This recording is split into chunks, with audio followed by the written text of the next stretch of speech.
Buenos días, ojalá, Ecomundo 4RD. Vamos a iniciar nuestro programa de hoy, nuestro comentario, con este gráfico que presenta los ciclos largos de la economía a nivel mundial. Estos ciclos fueron desarrollados por Kondratiev y lo que nos presentan es cuál es el curso cíclico de la economía, en este caso son agregados mundiales. Y quiero que ustedes vean en particular cómo esa curva de ascensos y descensos se corresponden con la dinámica propia del curso de la economía capitalista como tal. Hay periodos de ascenso, hay periodos de caída, hay periodos de crisis, vuelve y se reanima, vuelve y asciende, y así sucesivamente. Si nosotros vemos la tercera caída, esa tercera caída brusca que hay ahí es la crisis de 1929. Posteriormente, vemos cómo hay una recuperación de la economía mundial y hacia 1980, principios de los 80, hay de nuevo una caída de la economía mundial. Volveremos más adelante a ver esta gráfica para poder situar cómo la economía capitalista opera no como una línea recta, sino sujeta a una curva de ascenso y descenso en función de una serie de factores que intervienen en lo que se denomina el ciclo económico. Ese ciclo económico está relacionado con un ciclo social y con un ciclo político que interviene en la determinación de la economía. Es interesante porque a mediados de los 80 nosotros vemos cómo la economía mundial entra en un periodo de crisis y hemos hablado de la década perdida. Ayer hablamos de los acontecimientos de abril de 1984, donde más de un centenar de dominicanos salieron muertos como parte de una situación de crisis bajo una presión del Fondo Monetario Internacional sobre una economía que presentaba una situación de crisis y de agotamiento de su modalidad de acumulación. En ese momento, a nivel mundial, triunfaron las políticas de Reagan y Thatcher, las políticas neoliberales, que marcaron una nueva ofensiva a partir de la caída del muro de Berlín y donde estas ideas volvieron a tomar una hegemonía. Y es interesante porque el gran debate económico gira en torno a las ideas que John Maynard Keynes en 1929 planteó sobre la intervención del Estado para aliviar la crisis y las tesis neoclásicas de Hayek y de otros autores que plantean la intervención del mercado, que el mercado opere libremente sin que el Estado intervenga y que el mercado tiene mecanismos autorreguladores automáticos que permiten que la economía esté en franco crecimiento. De acuerdo a este enfoque, no existe la posibilidad de desempleo que no sea friccional y no existe posibilidad de crisis ni de sobreproducción. En torno a estos elementos, esos intervalos hacia arriba y hacia abajo de la economía mundial, se corresponden con políticas de Estado intervinientes a partir del Estado y otras de liberalización a partir del mercado. Hoy día hemos visto cómo Estado y mercado deben operar, pero de todas maneras los organismos internacionales dominados por las principales economías mundiales presionan en el sentido de las políticas liberales, neoliberales en torno al mercado. Vamos arriba y volvemos en breve.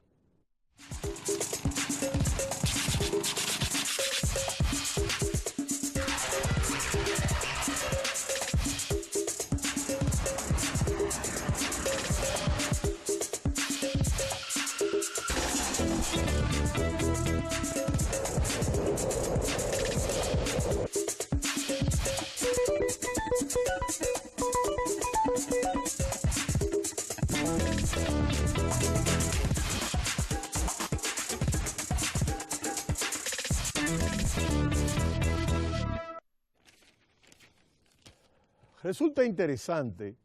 puesto que ya estamos viendo cómo el triunfo del no y de Tsipras en el caso griego ha estado planteando una serie interesante de opiniones en el debate mundial. Hemos hablado de Paul Krugman y de Joseph Stiglitz, que han estado planteando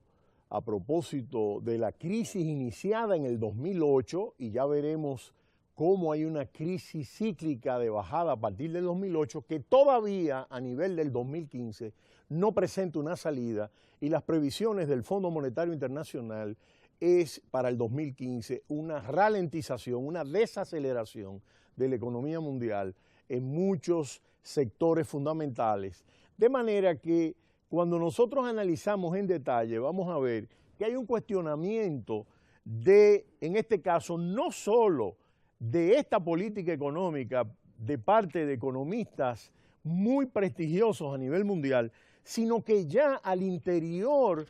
de la propia Unión Europea hay algunos cuestionamientos a la política desarrollada por la canciller alemana Angela Merkel. Por ejemplo, Marcel Frescher, director del Instituto Alemán de Estudios Económicos, un centro de estudios en Berlín, ha estado cuestionando la política que ha presentado la Merkel en torno a la situación europea. La Merkel tiene fundamentalmente el poderío como locomotora de la economía de la eurozona, que es Alemania, ha estado liderando el proyecto de la Unión Europea y las políticas que ha estado tomando la Troika, el Banco Central Europeo, con el Fondo Monetario Internacional en esta situación donde la Unión Europea no ha podido relanzar su economía y ha mantenido una situación prácticamente de empate en su crecimiento, cercano a cero, con una desaceleración en todos los miembros de la economía. Solo en Alemania y en algunas economías contadas ha habido crecimiento económico real. Y lo interesante, cuando nosotros vemos este caso, es que comienza a cuestionarse severamente cómo el contenido de esas políticas económicas no ha permitido resolver la situación luego de 5 años de drástica austeridad en el caso de Grecia. La salida no puede ser solamente sobre el pueblo griego, y el capital financiero, y vamos a explicar esto en detalle, es el que ha estado recibiendo grandes beneficios de todos estos préstamos. En el caso europeo, son estados los que han estado facilitando estos préstamos, que han permitido que los capitales financieros puedan obtener grandes ganancias a partir de los préstamos internacionales a determinados países. En el caso de Puerto Rico, y es importante que veamos esto, en el caso de Puerto Rico hemos visto cómo existe una situación donde de cada peso 66 centavos van al pago de la deuda. Y ese modelo económico ha llevado a Puerto Rico a una situación de crisis, pero hay que analizar las raíces de esa crisis en Puerto Rico. Entendemos que en Puerto Rico, desde hace 25 o 30 años, se ha agudizado un abandono de la agricultura y de los sectores productivos. Hemos visto cómo el relanzamiento de actividades importantes en las zonas francas y en el caso del turismo no ha podido encadenar a la economía puertorriqueña dentro de un sendero de crecimiento. Y lo que hemos visto son déficits estatales que no han permitido lograr que el Estado pueda orientar una política económica coherente en torno a la situación de crisis. Cuando nosotros vemos el hecho de que Puerto Rico tiene como divisa el dólar, hemos visto cómo las zonas francas no han podido relanzarse dentro de un esquema donde no hay atractivos salariales como incentivo a la inversión. En el caso dominicano, que tenemos una moneda nacional, pues las zonas francas tienen el incentivo de niveles salariales mucho más bajos que los que existen en Puerto Rico, por igual en el turismo. Entonces, en el caso de la economía puertorriqueña, hay aspectos importantes que quiero comentar a propósito de la modalidad de acumulación y el modelo económico en República Dominicana. A finales de los 90 se planteaba los esquemas neoliberales en el caso dominicano y recordamos que muchos de los economistas que protagonizaban estas ideas hablaban de eliminar la producción de arroz e importar todo el arroz de Vietnam. En ese entonces, cuando esos economistas planteaban eso, nosotros veíamos cómo estos esquemas neoliberales se estaban propiciando a nivel de toda América Latina con el esquema de la privatización y la satanización del mercado. Hoy nosotros vemos cómo afortunadamente la economía dominicana mantuvo una serie de renglones básicos de producción en la agropecuaria y en la industria que permitieron que la economía dominicana pudiese mantener un ritmo de crecimiento junto con el turismo que le ha permitido ser una de las economías de mayor crecimiento en América Latina. Ahora existe un problema y vamos a comparar el caso de Puerto Rico con el caso dominicano porque indiscutiblemente ese esquema se ha basado en bajos salarios y es un tema que debemos analizar porque el consumo dentro del PIB en República Dominicana ha llegado a nivel del 92% del PIB. Es una economía que está teniendo un alto nivel de consumo,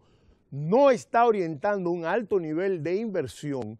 y hemos visto cómo los sectores productivos han quedado relegados y la economía de servicios, las finanzas, el comercio ha venido creciendo sin que el ritmo de la producción haya estado a la par con ese crecimiento. Más bien ha habido desindustrialización en algunos aspectos de la economía dominicana. Es fundamental, y con eso terminamos, que hagamos una comparación en vista de la situación por la que atraviesa Puerto Rico con aspectos fundamentales del modelo dominicano, porque las remesas, en el caso de Puerto Rico, tienen una connotación diferente al caso dominicano. En el caso dominicano, el turismo, las remesas y la zona franca han sido el elemento fundamental del modelo de crecimiento a mediados de los 80, que superó el esquema tradicional agroexportador basado en el eje del azúcar. Pero será mañana cuando analicemos cuál es la diferencia comparativa y cómo nosotros seguimos el modelo puertorriqueño en un determinado contexto y qué cosas logramos mantener para poder establecer la diferencia de cómo Puerto Rico se quedó atrás en un modelo terciario que abandonó totalmente los sectores productivos y en el caso dominicano cómo operó esta tendencia. Muchas gracias. Ecomundo, ojalá 4RD. Cita cultural, no le cambie.